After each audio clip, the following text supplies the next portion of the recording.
really noticed the reemergence of, I don't know if it's Carol's theme or whatever, but there's this violin thing that happens when she's feeling a really strong emotion. Hmm. And when Lizzie and Tyrese walk away and she suddenly kind of breaks looking at Mika, it came in and I was like, oh, that's a great musical Hmm. cue. Hmm. Hmm. It actually, when I was listening to it, it sort of reminded, I've been rewatching House of the Dragon too. It sort of reminded me of the Ooh. Game of Thrones, you know, Yeah, musical interludes. yeah. There's such a kind of rural American folk horror to this. Like, it reminded me a lot of, at the start with that 1950s music. It's something that was quite, I don't know, it was like a couple of very notable episodes of the X-Files using that kind of Hmm. cozy Americana as something quite terrifying. And Jason spoke about the visual of Lizzie and the, I think she calls her Mary, I can't remember, the walker chasing each other. There was a teaser trailer recently for a horror film called, is it Weapons?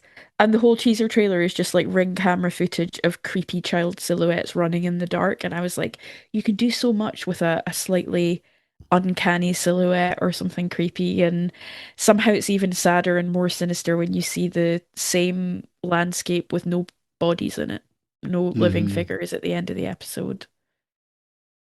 Lifeless. Yeah. Lizzie fully throws Tyrese under the bus by being like, oh, by the way, I saved Tyrese. Yeah, Yeah. that's right. Like, he Yeah. was doing nothing. I Yeah. saved him. I I was mean, like, fair I enough. think that's, yeah, because I had forgotten how much of this episode was about Carol trying to convince, especially Mika, you got to be tough. You got to be ready to kill. You need to kill Yeah. a deer, and Mika's like, I don't have to do that. I don't need to be. And that did prompt the question to me, is Carol right? Do you need to be sort of learn to be cutthroat in this world? And I started thinking of like the nicer characters like Jerry and Luke. And I'm like, yeah, I think they've all killed people. I think Carol does have a point here, Yeah. but shoot, I did it again. How did we get started down this? What were you saying? Lizzie saved Tyrese and she throws him Yeah, oh under the yeah. So bus. I think she just wants to prove that, hey, I'm doing what you said. You keep Yeah. telling me to be not be weak and be tough. I am being tough. Also, like, yo, shout at Tyrese instead of me. Like, Yeah, um, that's what she was saying. Hey, don't I get credit? yeah, she's like, oh, Hmm. by the way, Yeah. Tyrese Hmm. is like crap at killing people, so maybe have a word with him. I like that they got sap for Tyrese's arm wound. Yes. I forget Yeah. that Carol has some medical training from Herschel, which I like when they kind of Hmm. come back to that. I like that. I looked that up, and it's true that it can help stave off infection. Yeah. Yeah. Yeah, it's magic. Like As it's long as you brush away all the dirt that's probably yeah. around it that you're Zombie putting blood. in that wound. The zombie blood in general Yeah. filth. Yeah. Like, one of the things I was super interested in was the fact that it's a pecan grove. And it's killing me to say pecan because in the UK everyone says pecan.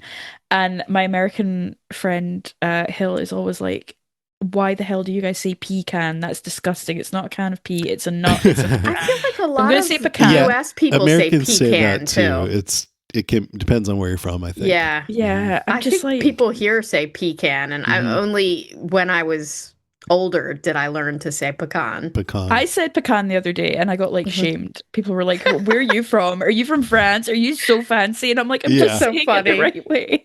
So it's the I same never here. say it Pecan sounds a little more hoity-toity, and Yes. out, pecan. right?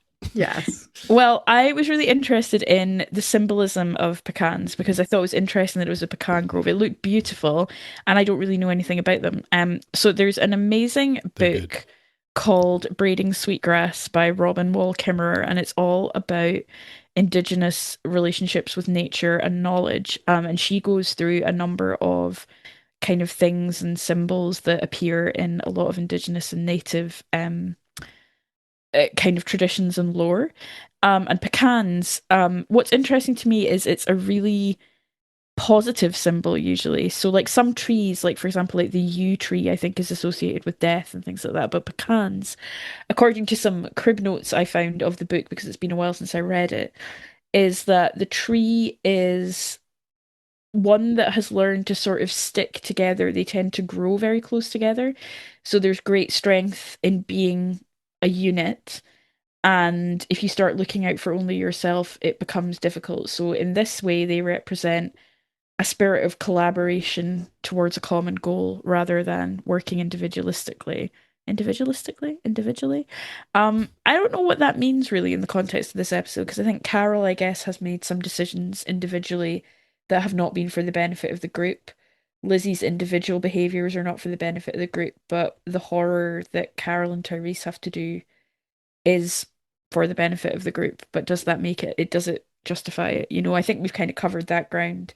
But I thought it was interesting, just this idea of this place that the other thing that pecans, sorry, can be symbolic of is abundance. So it's that duality of like it's a place that should be happy and abundant and safe, but actually turns out to be quite a sinister location for them all. So yeah, I thought it was just a beautiful set. Is it one that you can visit on the tours? Is it one any of our listeners have been to? I'd be really interested to Mm-hmm. know.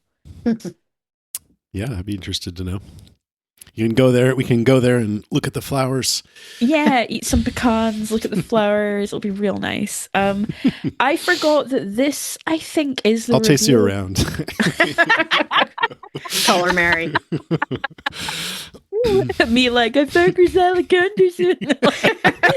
Feel like this like haunted doll, like That could be a movie. oh my, Griselda Gunderson is getting a spin-off. This was something I remembered actually is I believe in the run up to Terminus there are sort of little things peppered in that allude to is it Mary that's the woman at Terminus? I'm obsessed with the name Mary today, Yep. but Yes, welcome. that's the mom, right? And yeah, I Yep. remember some Mhm. people being like the doll Tasha looks Yar. like her with the long hair, and then the weird fucking painting that Carl finds with Oh like, yeah, you know, the stuff all eyes over it. crossed out. Yeah. Yeah, Yeah. I No, was like, but I ooh. thought I could be wrong, but I thought that that Lizzie called that zombie she was frolicking with outside Griselda too.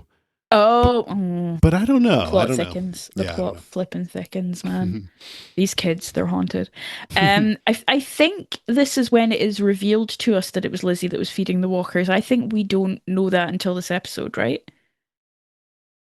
I think we knew because it seemed, or we didn't know, but we figured. Yeah. So it wasn't Yeah. like a oh, but it was like, oh, Oh okay, yeah. yeah. Yeah. The moonshine shack is burning. Everyone's much closer together than we think they are. That's right. Yeah, that's Yeah. the smoke they're seeing is from Beth and Daryl lighting that place on fire, right? Oh. Yeah. Oh, It took me a while. for some I was reason like, I was thinking it was Terminus. same. I was like, because when they're like, Yeah. the smell, I was like, it's the smell of barbecue. But no, Yeah, that's what I it's thought too. smell of the moonshine shack. I think Tyrese is a very sweet character, and I liked when he said, "Stay strong, little lady," to Lizzie and Mika. Um, I think, let me just have a look. I enjoyed actually seeing Tyrese relax a bit in the house. Like, there's something quite childlike about him when he like takes his hat off, and you can tell there's a bit of him that just wants to be like an old dad by the fire, having Oh a nice yeah. time. Yeah, he's like, I'm not Interesting. ready to be around other people. Can't we just hang out here? Yeah, Yeah. I You kind of saw like him that. relax for a second. Mm-hmm. Didn't last long. I thought it was interesting that it's not unlike what Sasha was saying last week about like I don't really want to go somewhere. I want to kind of hole up and I want to be on my own and not communicate. And I was like, oh, I wonder if that's kind of the way the two of them have survived Family so far. trait. Yeah. Yeah. I thought Lizzie screaming, "What if I killed you?" and that scene where she's really losing her mind at Carol was brilliant. I thought Brighton Charbonneau was so Yeah. good in that scene. Like it was properly scary. What if I killed you? It's the same thing. Very, very scary. Carol being worried about being too hard on the kids, and Tyrese sort of living in this sort of la la land of like, I know Lizzie and Mika, I know Judith, I know you, I Yeah. trust you. They're like, I don't think you know him as well as you think. Yeah. I found that a really kind of hard scene to see. And I think Carol's moment of relaxation, her taking off of the hat, is when she makes the. What is it you said they were making, Wendy? Because I thought they were just making like candied pecans, but was it like little clusters? Yeah, they had jars of jam and I think some flour. I think they were making some kind of treat. Cute. Mhm. And that's an interesting thing about Carol too, that I was going to say she has this mask, but it's not the truth. But that's not exactly right. She does use that picture of like this sort of unassuming domestic housewife to sort of mask her cunningness and, the truth of her deeper personality or whatever. But it's also a part of her. Like, she likes to bake, she likes to be a nurturer. Well, and I'm sure like she made little treats with Sophia, and Yeah. that probably is enjoyable to her to reflect on that. And Yeah. She seemed to Mhm. relax too, right after Lizzie seemed to be coming around. She seemed to relax and they were joking around about different things or Mhm. whatever. It was a nice little moment. I mean, Lizzie passed the test. She did what she had to do. She showed Yeah. that she could do it. Um, but yeah, it's oh. Terry's talking about Karen. There was part of me that is like, does he suspect Carol killed her? Because there are points in this where he's laying it on so thick. I don't Um, think so. but I don't think he does. No, I Mm. think you're right. I think after he sees her kill Lizzie, he starts to think she might have. Because I don't think he's surprised at the end. I think he Yeah. realizes she's capable of it. Um, I Yeah. Or loved even what if he's not consciously thinking about it, when she says it, he's like, he's not like surprised. He's like, okay, well, that makes sense. yeah. Yeah. I love the conversation they have about hauntings and Carol saying maybe they're not hauntings, maybe they're just teaching us so that we can live with what we have to do. I was like, oofed, oofed. Or is it Tyrese that says, I've written down the line. I don't know. I know it must be She Carol. said it, Carol. Yeah, Yeah. because I mean, what's Tyrese done? Like, held the baby. It's no, sorry. Tyrese is great. I actually do like Hey, that he character a lot. killed like 30 zombies with a hammer. Yeah, like in the next episode, he's gonna like go to town with a hammer. No, that already happened, didn't it? No, he I does think it it did. again. Oh, he There's the does it again. terminus one, and Oh, there's yeah. there's Oh, yeah, this you're With the right. one. baby, with the Yeah. guy. Yeah. Oh, that asshole! I was thinking about him today with his little hat. I Mhm. was like, ugh. I just watched that. That's why it's on my mind. Mm, Oh, I'm so excited to get there. Mhm. Um, the whole scene with Carol and Lizzie, where she says, "I love you, Lizzie," was just heartbreaking. Seeing her walk back and look at the deer. I thought for a second she was dragging a body, but it's like she's so heavy with what she's done that she can't walk properly. Like it's mm. unbelievable. And in the episode that aired on AMC, Carol says, "Look at the flowers," and you hear the gun go off, but the camera's on her face, I think. But Okay. on the Blu-ray, you see a long view of Lizzie dropping to the ground. So there's That's the different version I saw. versions. Yeah, Yeah. there's different versions for some reason. Yeah, it's pretty I'd rather powerful. not see it. Yeah. And I think that kind of everything's literally on the table with Tyrese after we see them bringing the bodies and digging the graves. Her almost wanting Tyrese to kill her, I think. I think she thinks he Yeah. might, and I think she wants that. I don't know. I think she was, because she had offered to go away with Lizzie, and I felt almost like, is she thinking us two terrible people can go off together? I don't know, but she always defends her actions, so maybe not. But yeah, I was happy when she told Tyrese. It was a relief, and it felt like a risk, and a very she was very aware of the risk, and she was fully ready to accept any consequences, including death. But I think she was relieved when he didn't. She said thank you, when Yeah. he said, "I forgive you." I think she recognized that he could and Yeah. that she would deserve it. And she, well, Or she would she feel would she accept deserved it it. anyway. Yeah. Yeah. That's how I thought about it. Like, I didn't remember before I watched it the most recent time her putting the gun there in that Yeah. moment. And I kind of felt like it was her saying she didn't deserve to live, that if he had shot her, that's what she would have deserved. Not that I agree with that. And she just also hopelessness. Like, she's just hopeless in that moment. Yeah. And we know she finds the will and strength to carry on, which she almost always does. But I feel like she almost was welcoming death at that Yeah. moment. I mean, in She's this made whole her peace. season, she's been doing what a lot of people, me definitely included, would consider questionable things, teaching these kids without asking their parents to kill. For me, killing Karen and David was a big one, and she gets banished for that by Rick. And now this, with Lizzie, although I would probably stand with her on that. And So it's like, whoa, Carol, man, you've had a rough year. And then at the end, she comes in with all of this, all of her aggression and just her ideology about sometimes you gotta kill, sometimes you gotta do what needs to be done, and that culminates in this her blowing up Terminus and saving everyone's lives. And it's like, see, sometimes that's what you need, you know? Do you think Rick was right to banish her? Absolutely. Yeah, 100%. And do you think he was right to unbanish her? I don't know. But I'm glad he did because I like her as a character. I mean, you know, she did help save his baby. I mean, I wonder if she ever tells him. I wonder if she's ever like, so funny story. When we were at the Grove, Judith fully nearly got stabbed to death by Lizzie, but it's okay because I shot Lizzie, and Rick is just like, "What the fuck? Why would you tell me that? Wait, what happens?" Those moments where you tell a really bleak story that you think's funny, and then the rest of the room just look at you in horror, like, "What?" And you're like, "I don't think anybody mind. ever talks about it, right? I mean, like, I know I don't think so. she talks about like how hard it's been when she sees Daryl, but I don't think either of them ever talk about, you know, what actually happened with either of them. Yeah. I wouldn't, I don't think so. I don't think anybody. Oh my God. I didn't have many other notes. I think she says that killing Karen, it was quick. She wasn't scared. I mean, we don't know how true or not that is, but I feel like she's got nothing to lose at that point. I think she was going to be truthful. Yeah. She's like, she suffered a little, but what are you going to do? She screamed in agony for like 10 minutes, and I was like, Karen, are you going to shut the fuck up? So then I just killed her. Like, she kept saying, I'm feeling better or something. I feel fine. I'm not even sick.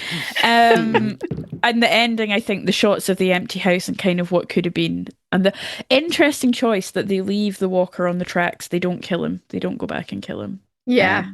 I thought that was very... Yeah. I don't know. I felt like that. one more little art filmy kind of thing somehow. Yeah. Wendy, do you have any more notes? The only thing I wanted to say is how much I miss Tyrese.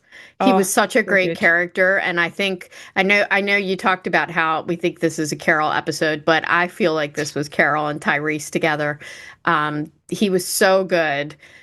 So, you know, you could just feel the emotions coming from him. The way the two of them, that last conversation between the two of them with the gun standing in between them was just amazing. I loved it.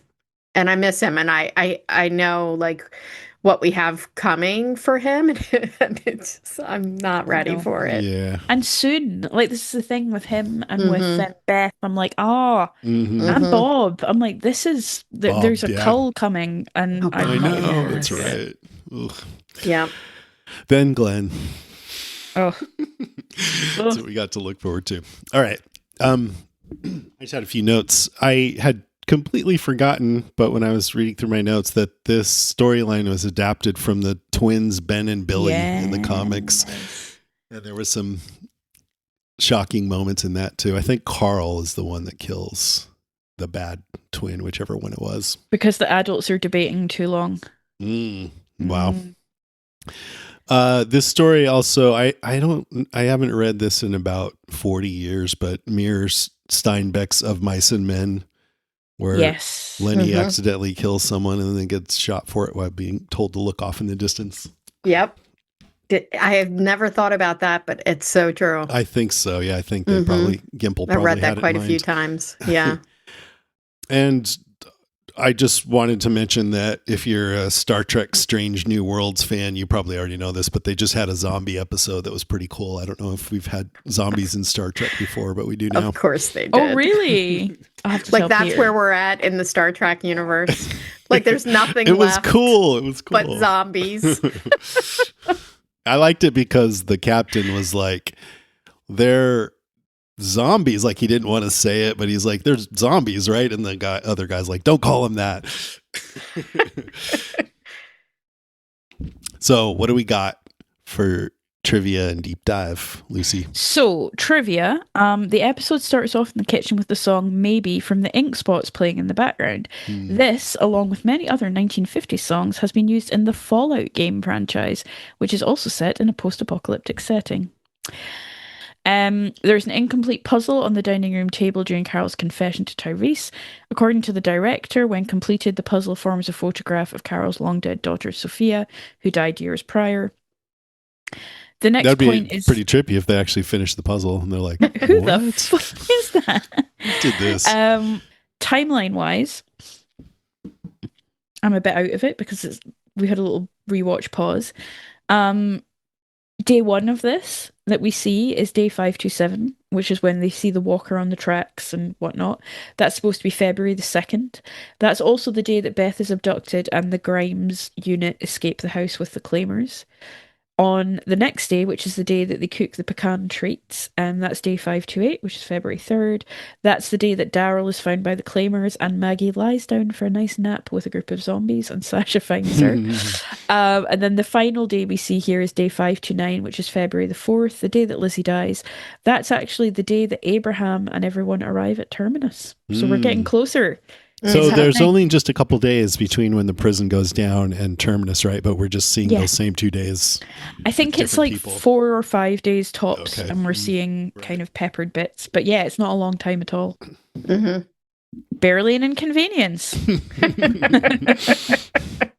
Only on The Walking Dead would being told to look at flowers be a death sentence.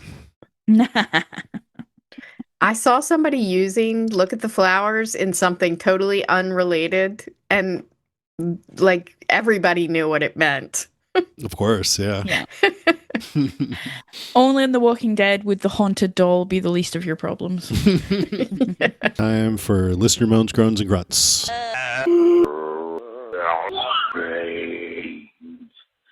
Damien Vitale says, top 5 episode. Kirsty Keene says, a fantastic episode. Steve Brown says, meh. No, just kidding. He said, such a great episode. Lonnie Gilbert, so much to unpack. Tam Gray Gravenol says, $100 the deer is mentioned. Yep, we mentioned the deer. We Tam, owe what her can I say? $100. I have an eye for a good CGI buck. Jennifer McGinley says, ooh, I've lost track of your rewatch, but I did rewatch this one not so long ago again. Everybody loves The Grove. R.I.P. wee Lizzie. You were just that bit too mad for this mad AF world.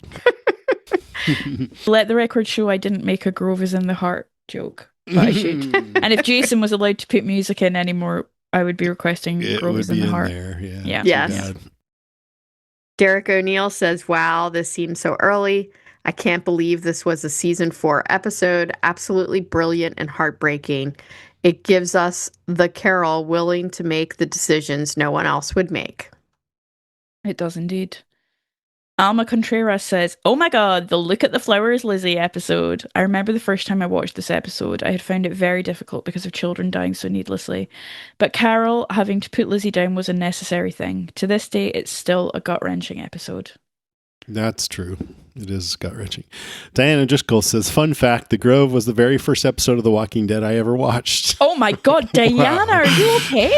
Like, are you okay? And then she's like, I'm starting a podcast about this right away.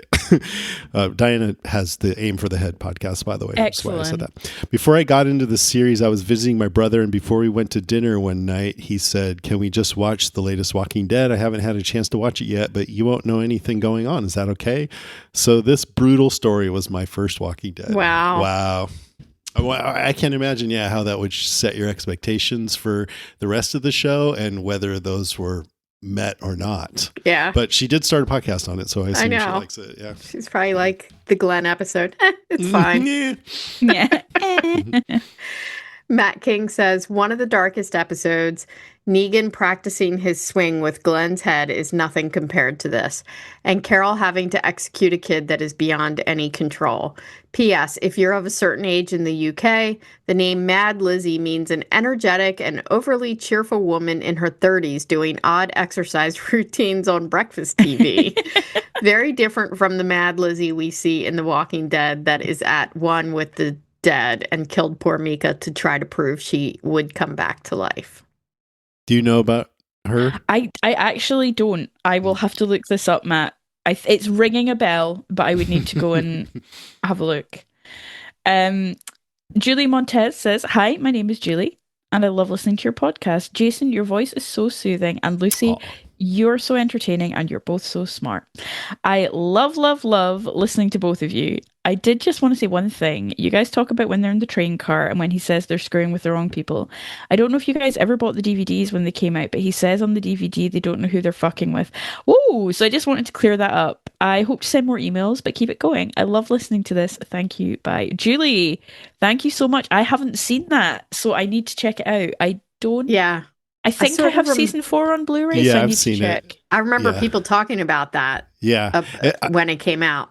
I think it might be on YouTube too. And now they say fuck just pretty liberally in all the spin-offs and everything. So it seems even sillier. You go back and see the I'm screwing Yeah. with the wrong people version. Mhm. Yeah, the spin-offs are like our podcast. They're just an absolute fuckword fest. Like, yeah, it's, That's right. you know, I'm The just world like, has changed. We different have more times. fucks in the world. All right, more fucks to give. That's right. Infinite. Deborah Ulmer says, Hi, Jason and Lucy. The Grove is a very heavy episode with an ominous opening that creates unease throughout. Although the bad lip reading, as you've mentioned before, Nah. takes me out of it a bit, especially with Lizzie and Mika. I don't, for some reason, the scenes from this episode don't stand out to me because I can't think of any, but I'm sure there's some in there. It's no Anthony in the bathtub, that's for sure. That's right. She goes on. I know some fans dislike Tyrese's portrayal as a quote babysitter, given his character in the comics. However, I find it refreshing to see him show a softer, gentler side, a rarity for black men of his stature in media. I don't think Tyrese forgiving Carol is weak. Rather, it's a necessary step in healing from trauma and loss. Y'all take care. Deborah, I love that take. I feel bad Yeah. you're making fun of Tyrese now. Forgiveness is about the person forgiving, really, more than it is about It really the person is. you're forgiving. It's I know about that you. I've said I forgave someone before and really thought that I was forgiving them, and then it just kept eating away at me. So I don't think I did it right. Well, Yeah. maybe That you time. were doing it for them, but not really coming to a place of acceptance in your Yeah, heart. maybe you're right. Yeah. Yeah. I think that's the problem because I still don't like that person. It's holding You hot cannot coal. like a person and still Mm. forgive them too. You can forgive someone and choose not to have them in your life. You know, like it's about what's in your heart. Someone described it to me once as it's like holding a hot coal and wanting the other person to get burned. Ooh, I I was like like, that. ooh, that's deep. That's Okay. deep. I'm going to have to ruminate on that. Thank you. Yeah, you're welcome. Megan Dively Lehman says, Miko is such a sweet little girl, and seeing her murdered in cold blood by her deliriously smiling sister was a proper horror movie moment. Plus, baby Judith being next up if they hadn't returned in time. Oof. What a bold episode. So beautifully acted. Chad Coleman deserves a shout out as an impeccably worthy screen partner, even though Miss Melissa McBride stole the episode. To be honest, I would have shot her too. For some reason, the indelible snippet I always remember from this episode is Carol and Tyrese standing in the kitchen at the stove, having a very serious cocoa, and I was just wondering how the gas was still on. Yeah, that's a good point. I didn't think Yeah. about that. Yeah. Interesting. Yeah, I like Megan sharing that she thinks she would have done it as well. hmm Mm. Nathan Eshelman, hi Nathan, says, I don't know if I realized it before, but there is some connective tissue in this episode to past episodes. I went back and listened to the 2014 era coverage of the show, and apparently the smoke in this week's episode was from Beth and Daryl burning the shack down. And last week, when Bob said he could hear a walker off in the distance that was stuck, apparently they inserted the sound of the walker in this week's episode that was stuck in the train tracks. It's Huh. nice to have these little things that tie this half season together since it feels largely episodic in nature. Yeah. Another fun Easter egg is that the puzzle Carol and Tyrese are working on is a picture of Sophia. There you go. So they say. So they say. Andy Fisher says, the amazing season 4. Did anybody else find themselves saying over and over after this episode, just look at the flowers to every inconvenient thing? Any favorite memes? Melissa McBride is in some other realm here, channeling sadness, despair, grief, regret on her face as Tyrese tells her about dreaming about Karen every night. Scott Gimple writes so beautifully.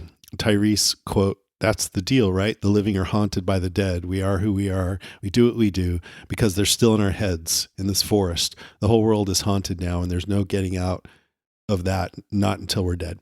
Carol replies, maybe they're not haunting us. Maybe they're just teaching us, helping remind us that we can do what we need to do.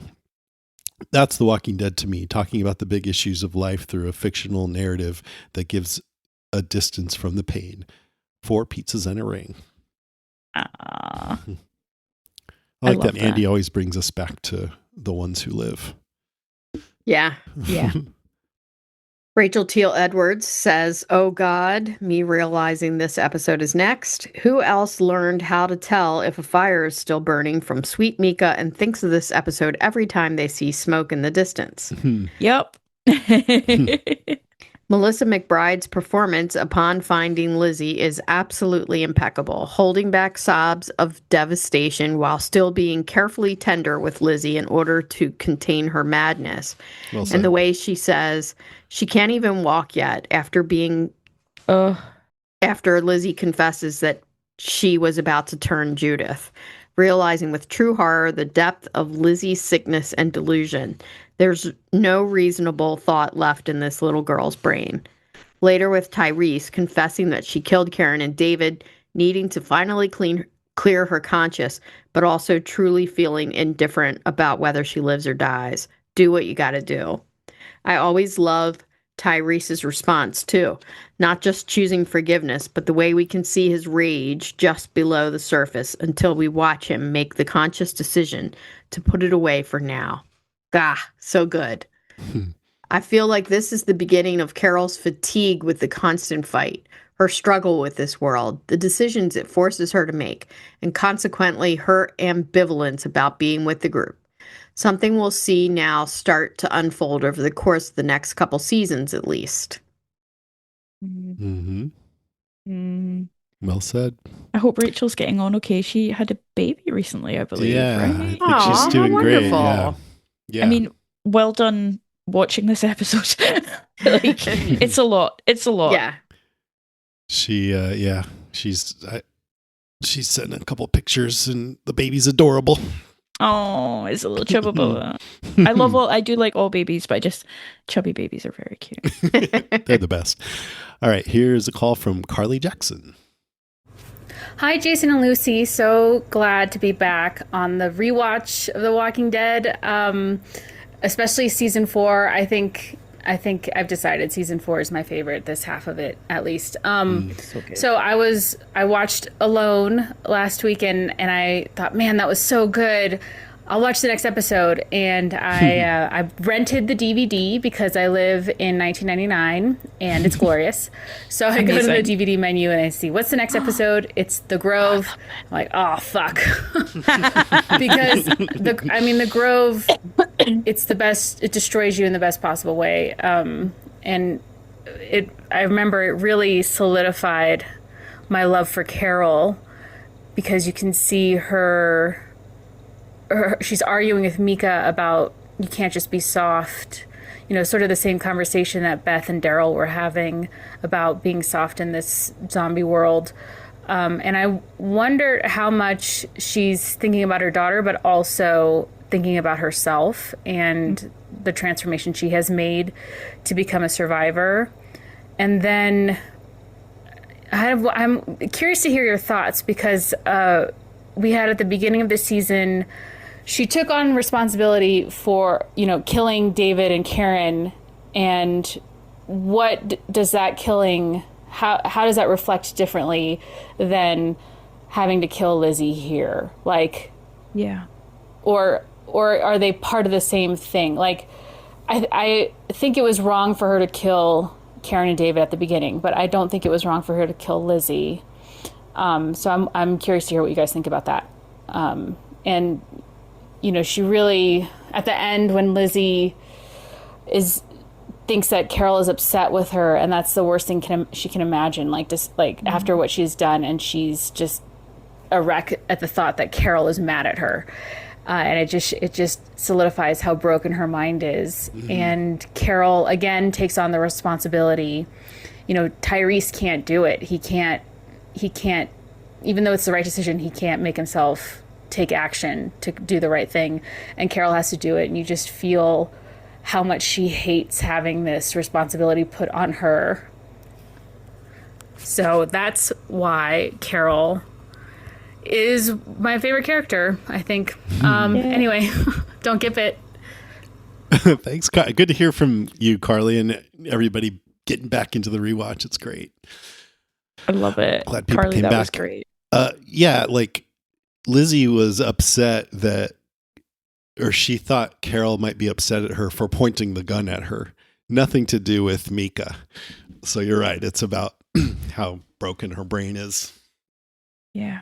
But like, good to not point guns at people as well. So like, a wrong clock is right twice a day. Yeah, I mean, that was quite a moment too, where she just immediately pulls out the gun on her. Yeah. Like, dude, what the I know. This is like already fucked up enough without that. Dynamic of the two adults kind of looking at each other like, how do we get this down? Like, oh God, it was just so well done. And she asked about Karen and David. Should we talk through that again? Just kidding. I think so. Yeah, here we go. I'm just going to go for a bathroom break and get some booze. Yeah. Yeah. Whose turn is it? Wait, Me. I'm lost. I'm just thinking about, infanticide and murder and the morality of life.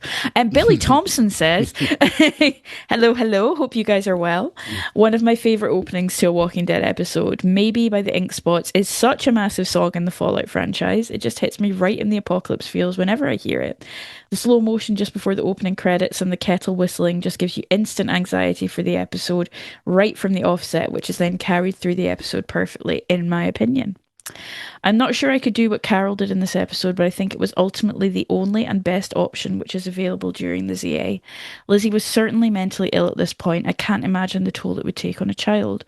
What would even be alternative options? The risks of keeping her alive are way too high and would end in disaster.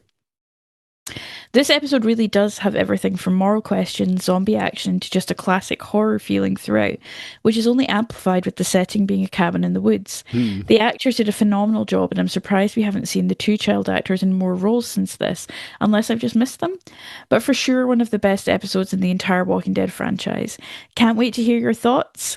Thanks, guys. Bye!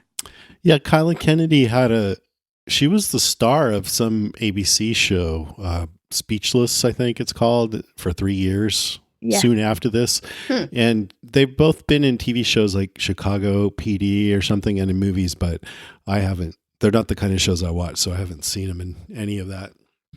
Brighton Charbonneau was also one of the kids in True Detective around about the same time. The first season. See her in that, yeah. Yeah. I think they both have turned up in more than we've realized, but they both they have both a lot of grown credits. up and look different now. So it's kind of hard sometimes to be like, oh, that's Kyla Kennedy. Like, yeah, makes you feel old. I'm curious to watch both of them, and because I'm sure you'll because they do look like totally different people now, but you'll see their personalities come through when you watch them act.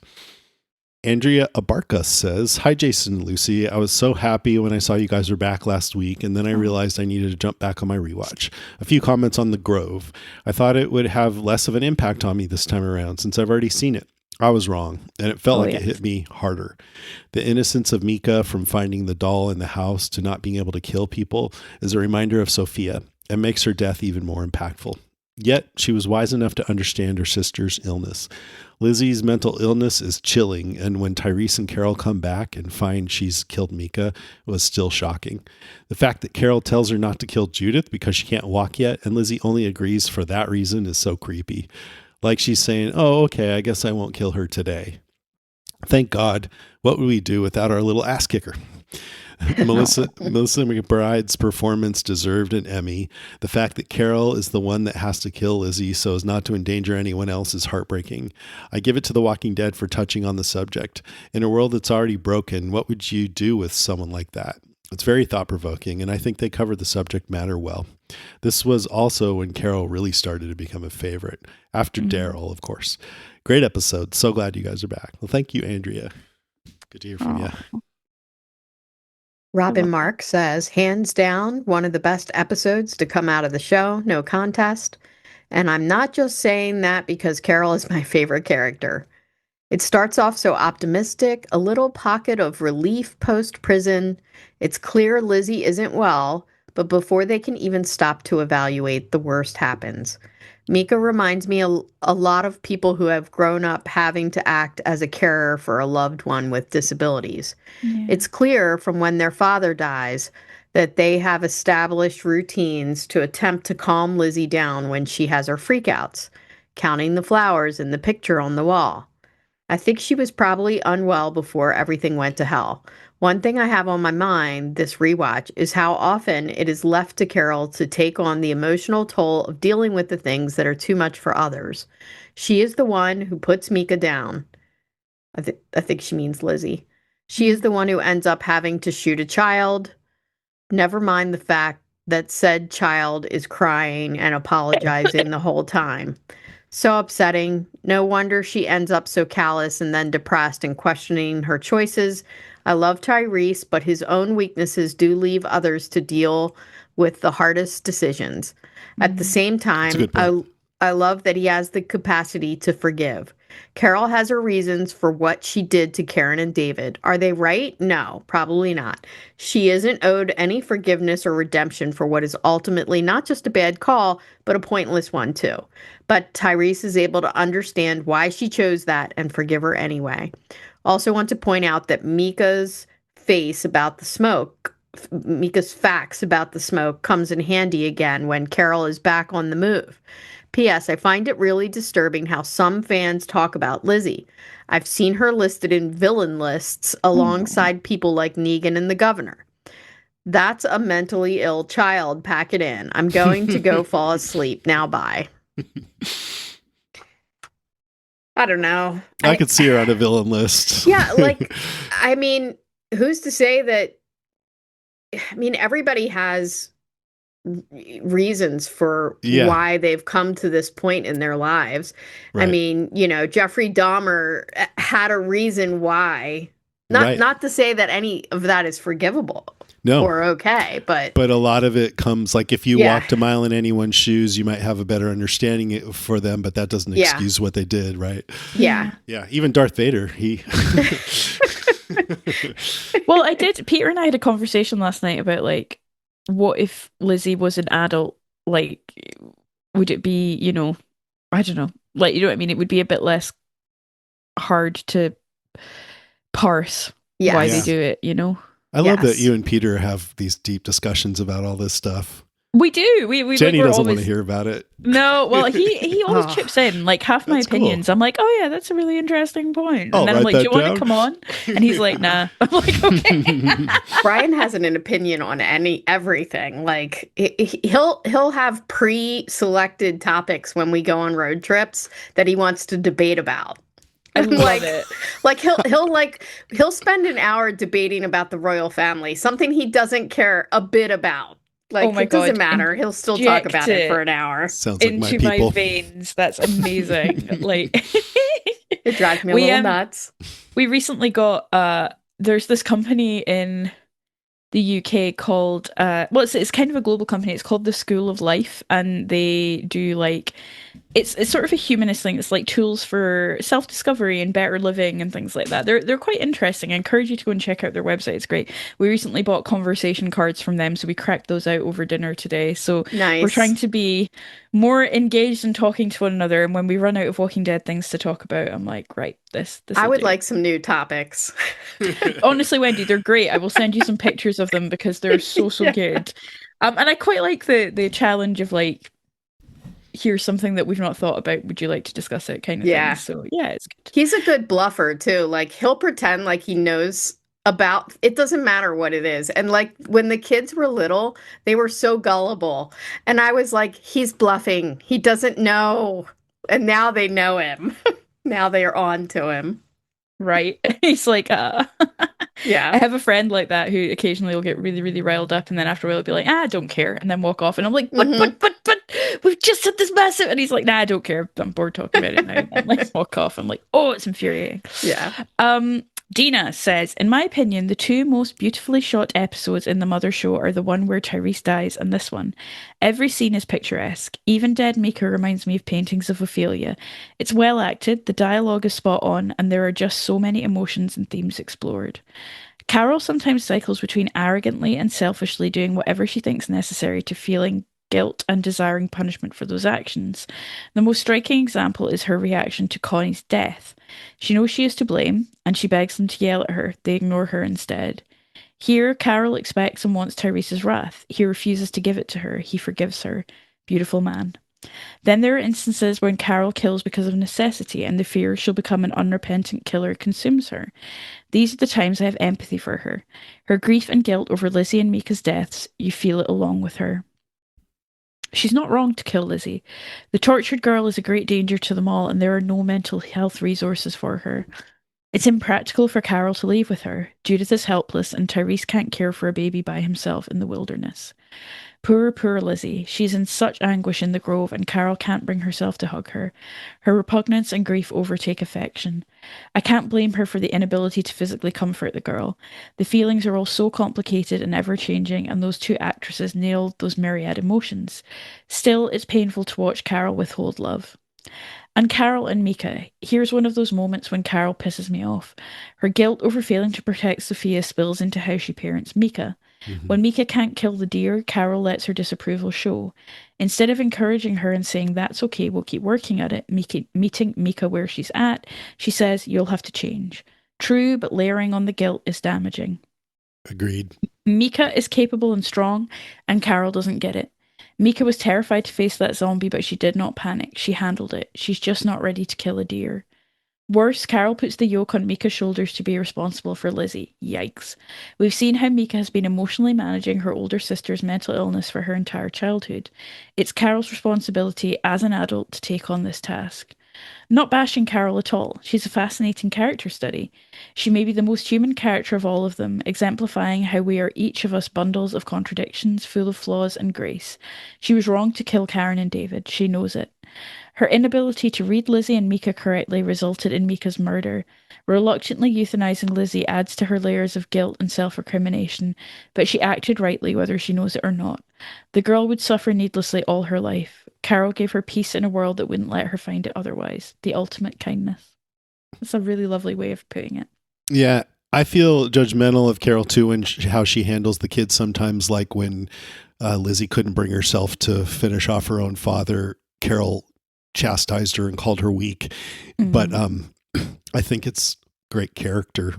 It's like It makes as sense. a person, I would be like, what are you doing? But watching a character on a TV show, it makes sense. Yeah. Yeah. Okay. One more call, and that's from Renee. Hi, Jason. Hi, Lucy. I'm Hi, so Renee. happy to Hey, be Renee. back. I'm so glad we're back doing the rewatch. And I want to say also that you all was talking about with me and Sasha. Let me say this. I used to love Sasha. Like, Sasha is my girl right now. Until, like, she was one of my favorites until that mess with Abraham. Like, and that just blew me. But right now, where we at, Sasha's my girl. Aww. And, you know, I love me some Maggie and Bob is just bobbing. And Jason, I wanted to say this to you. When you was talking about The Walking Dead, when you was when you were reading about having strength and being around people, I was saying to myself, oh my God, Jason is summing up Podcastica to a T. You was like, I think ultimately that is a strength, that when you open yourself up to new people, bring them in, and then you're all together. And then you was like Maggie said, I can't do this alone. You know, when you successfully have a bigger group of people that all care about each other, then, you know, that makes you stronger. And I'm like, this really hits home, because that right there, that is community, and this is what you have built, Jason. I was like, this is powerful. And also, I want to correct you a little bit about that diet soda and canned pig feet being a white trash feast. No. Black folks love pickled pig feet and sodas as well. Actually, people in the South, black and white, they eat every part of the pig. And let's be clear, A ham hock is mandatory in any type of greens, peas, or beans, or whatever.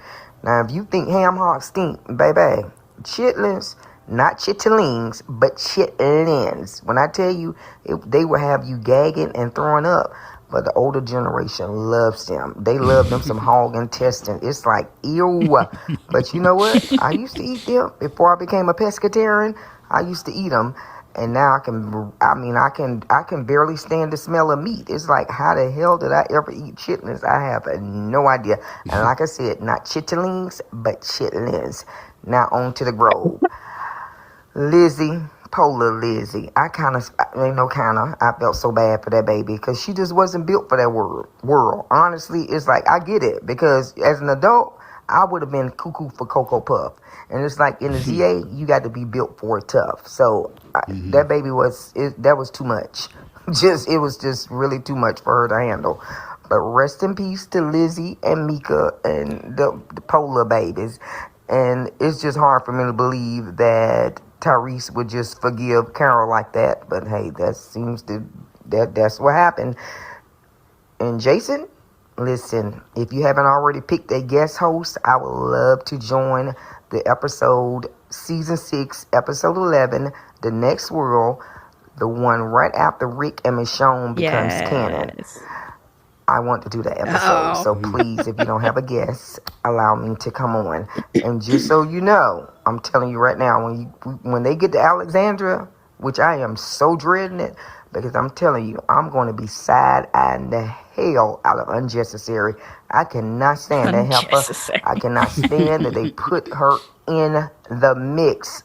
It's ill. Alrighty, peace and love. Bye. Oh my gosh. It's okay. She dies. Yeah. Spoiler alerts. She's not right for long. She met Rick Grimes, so yeah. I'm glad you mentioned the pig's feet. I gotta try some pickled pig's feet before I can say anything. So I'll put it on my list. My grandmother used to eat pig's feet, and my cousins would all like take them out of the fridge and shove them in our faces to pick on us. And wow. Funny. Yeah. Good to hear from you, Renee. Always good to hear from Renee. Obvious threat to untold numbers of citizens. The people it kills get up and kill. Are they slow-moving, Chief? Yeah, they're dead. They're all messed up. This is a Walking Dead Cast news update. All right, just one thing real quick. Ahead of season 3 of The Daryl Show, which premieres September 7th, so coming up pretty soon here, AMC announced that the show's been renewed for a 4th and final season. So that season's going to be shooting around Madrid in locations including Bilbao, Galicia, Andalusia, and the Segovia region, and Toledo. Wow. And it's going to have 8 episodes. I think the rest all have 6, so they're going to add a couple. I was thinking, okay, wow, they announced the final season.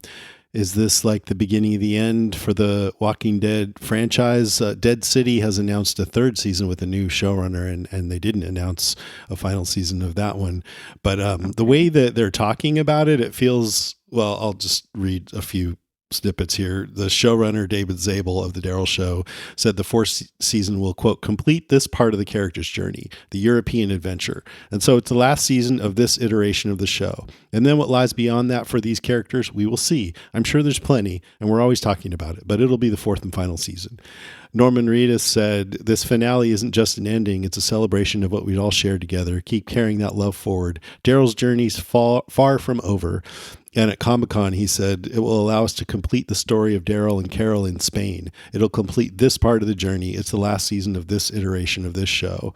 So, and then Dan McDermott, the president of AMC Studios, said, whatever awaits these 2 beloved characters, we know the Walking Dead universe is a timeless franchise that holds endless possibilities for story and characters, new and old. So it really sounds like they're trying to signal that it's not over, you know. They're gearing up for something. Yeah. I know a lot of fans would like to see a reunion of more Walking Dead characters. I find that so unlikely given that the viewership is down and it costs money. And that's the reason why they did these spinoffs anyway, I think, is just to do less expensive shows. Yeah. I like where they left it. I don't want them to screw with that. Yeah, with The Walking Dead, the Yeah. finale. Mm-hmm. Well, with the finale and the ones that live. The ones who live. Yeah, right. The ones who Those live. together, yeah. Yeah. I mean, I would like to see Daryl and Rick meet up again, though. I don't have to. Not at the expense of ruining. I would be happy with a final scene in the Daryl Dixon show that's just Andy Lincoln and Norman Reedus having a hug. That would scratch that itch for me. Yeah, me too. Right. You don't need much, right? No. Just Daryl returning back to Alexandria or something. Yeah. Or wherever Rick is. Good point. Yeah. I think Rick that's turns up in probably they'll probably end season 4 that way. I would think. I don't know. I hope so. I don't think they'll get Denai back, but I can see Andy Lincoln coming back to do something. She might come back just for one episode. Yeah. Maybe. Yeah. Come on, Denai. Come on, Denai. We know you listen. We know you're your favorite podcast. Like, but I don't want them to like hang us on the. I want to believe that Alexandria is there and they're perfectly fine forever. Yeah, right. Yeah. If they are going to try to do something that has Rick and Daryl and maybe Morgan or something, their number one goal should be, let's leave the fans with a satisfying ending. You know what I mean? Even if it is just a few moments of them all hugging. Yeah. That would be fine with me too. I hadn't thought about it, but you're so right. Where does Fear the Walking Dead end with Morgan? Where is Morgan? He went off to look for Rick. Oh, okay. All right. And so people are like, oh, he's going to show up in he's going to show up in The Ones Who Live. And I'm like, no, I think that's just the Fear the Walking Dead writers writing some bullshit. just to give an opening for whatever they might decide to do. Apparently, Lenny James has a very well-received series right now, or he just finished. Maybe it was just a limited series. I don't know.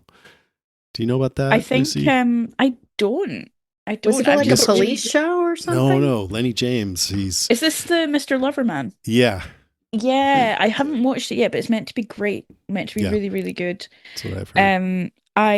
I'm really distracted at the thought that Laurent is going to be like 30 by the time they get around to filming anything in Alexandria. I think he's gone. Oh yeah, he's in Alexandria. Yeah, well, if he made it, I think he and Ash are maybe just in Greenland. How to solve a Rubik's Cube. Yeah, I mean, I'm doing Rubik's Cube. I have to watch season 2 again. Oh man, I mean, me too. Sure. Watch a recap. Watch a recap. Listen to our coverage.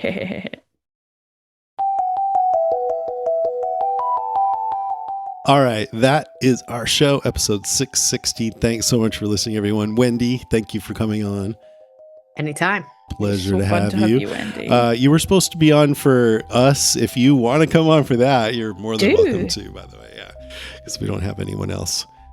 I'll do it. Yeah. She's thinking about That's a great episode. I mean, I love, I just finished like watching probably those 8 episodes around the end of this season into the next season. And that opening season premiere is just so amazing.